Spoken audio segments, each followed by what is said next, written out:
Well, I'm Kristina Robertson, and I am an ESL teacher in a suburb in Minnesota.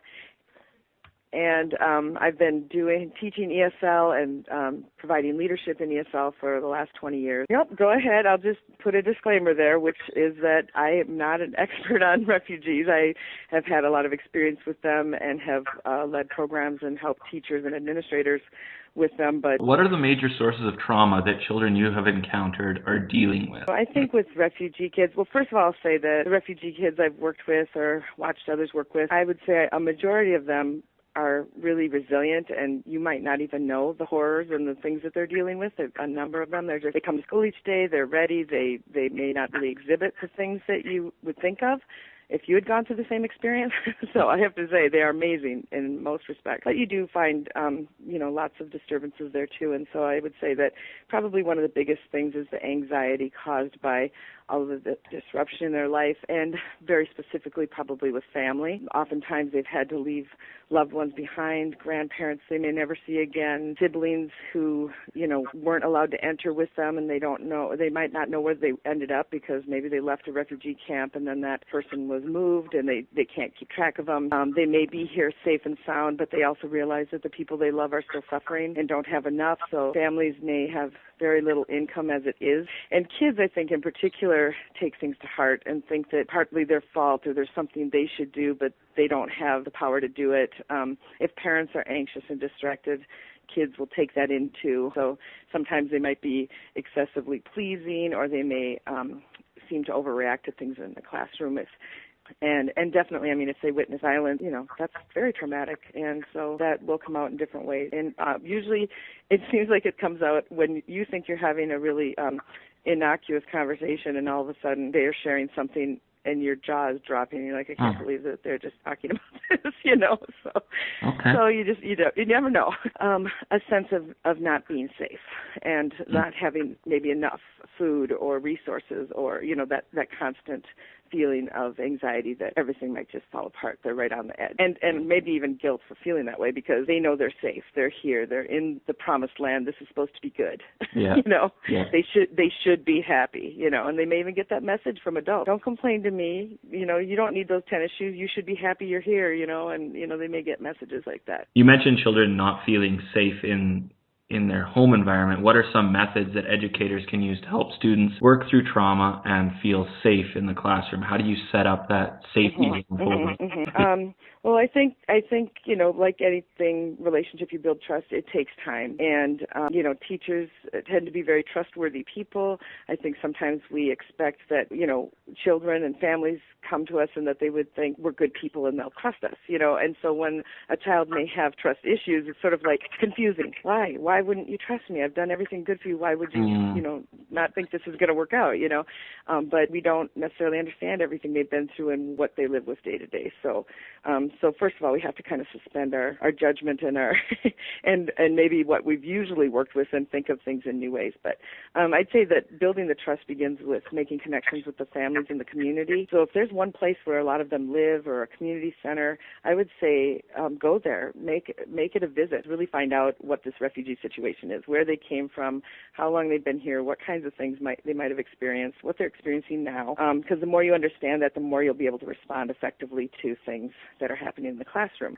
So I guess at any rate, building the relationship and trust. And I think the more you get to know the child, you'll know, just like any child. We have kids who are not refugees who experience trauma in their lives, and teachers kind of get to know their story. They get to know what their triggers are. If you have a refugee child who is very anxious and you realize that on a day when you have a sub, the next day you're going to have to pretty much hold that kid's hand all day. You understand. So I think having a team of teachers supporting each other, having the child know that there's more than one adult in the building that they can trust and turn to, developing relationships with, lots of staff is very important. It's really about the environment of the school.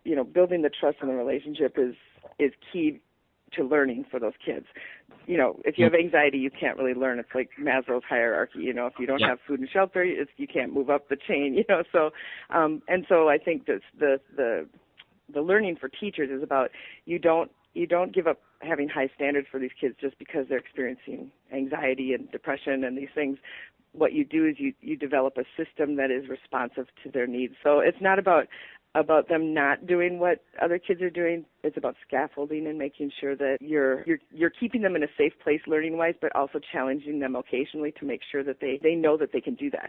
What are some of like the specific ways that you can see their trauma manifesting itself, or what are some of the behaviors that they might engage in that? Well, I'd say definitely the anxiety and depression, and that comes out in different ways. And anybody who's spent a lot of time with children and recognizes the spectrum of reactions on things, you can kind of see so maybe somebody took a pencil and the refugee kid, it was their pencil or something, and they just kind of flip out and they're just overreacting. He took my pencil, that was mine, or whatever. I've known kids who never owned anything. Yeah.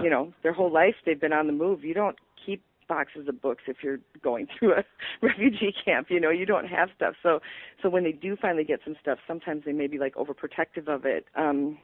I've seen it where their behavior's not consistent. So it seems like they're having a really great week, and then all of a sudden they kind of go into a downward spiral, and they're just laying on their desk and they don't want to do anything. And you're like, man, what is going on? And it's frustrating because you don't really know what's going on. Maybe something triggered a little kind of a flashback and made them feel bad. Maybe they got news from home last night. You don't really know. I've had kids steal. I've had students who you give them what you think is a pretty basic assignment or something. Write about your family or a time something happened in your family that you learned from or something, and they'll write a really graphic story or draw a graphic picture. I actually had a Southeast Asian student who I think it was around Halloween, and this was long ago, but I was like, oh, let's write scary stories. This will be fun. And she turns in the story, and she had drawn these pictures in color, a man with a gun, a woman holding a baby, and blood everywhere. And this was with watercolors.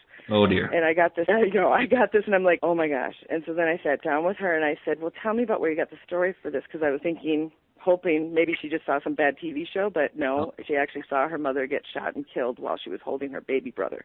And the family story was that there were 6 kids in her family, and they had been in California. Those 6 kids were now moved to Minnesota, living with their aunt and uncle who had 6 kids of their own. So there were 12 kids in that family. And this little orphan family had experienced so much trauma.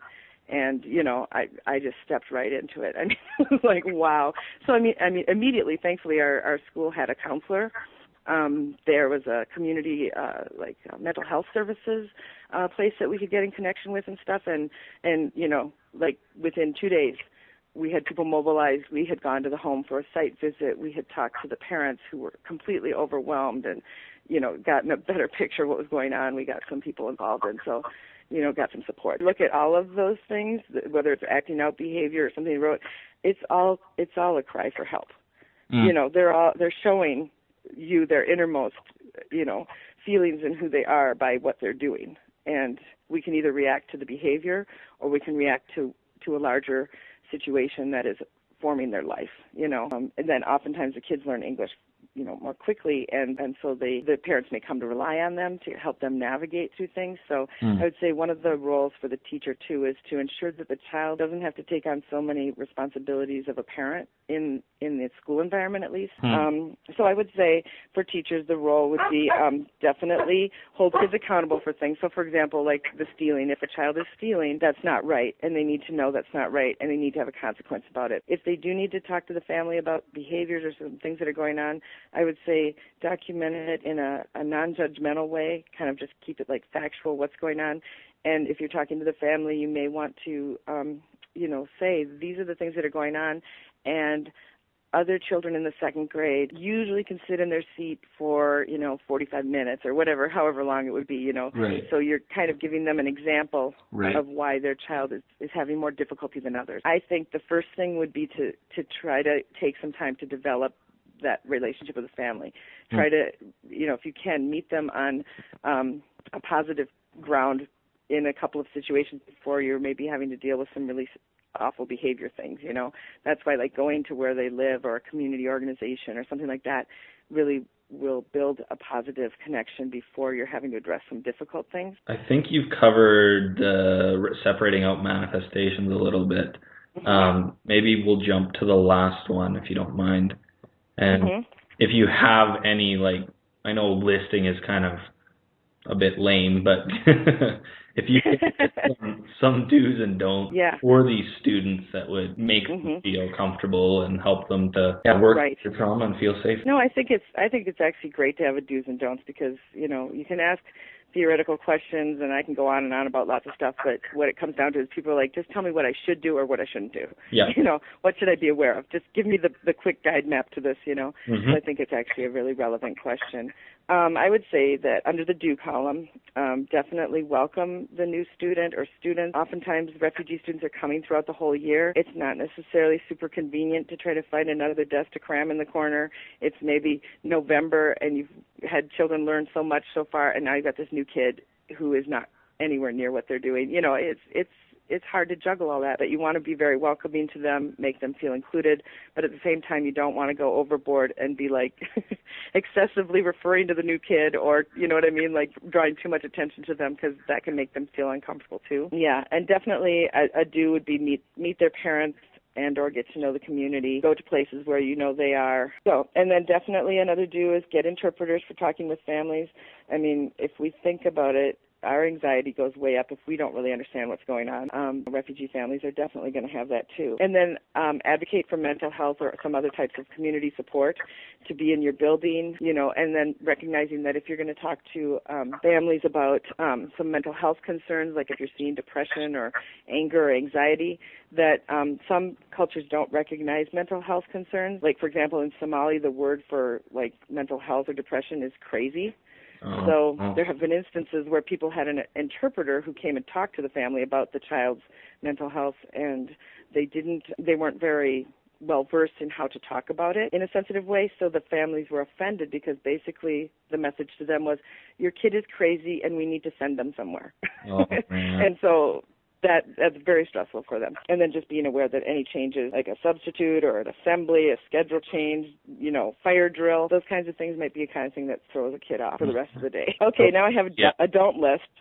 I would say my don't is don't judge the students or the family. We've had families that never come to the school, never return phone calls, even if the message is left by an interpreter. Their kids come to school with few supplies, if any, and it would be real easy to judge those families and think, what's wrong with them? Don't they care about this? Don't let students off the hook for learning. Yes, they're anxious, depressed, whatever. They may have a fit or meltdown if you give them something, but it doesn't mean that they can't learn. It just means that you have to learn when to push and when to let them coast a little bit.